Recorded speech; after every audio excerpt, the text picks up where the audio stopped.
Bar gidiver diye.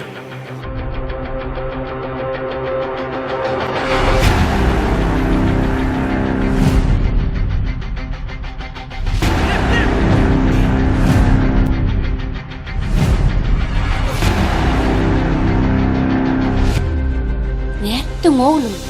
Yengdik mi oğlum?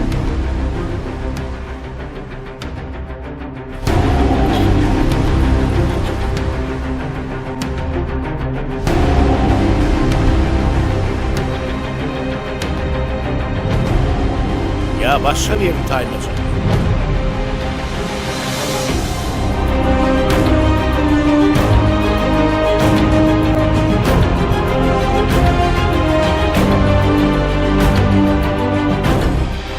Kim? Bayram? Owo, Bayram ağa. Bayram Meredov.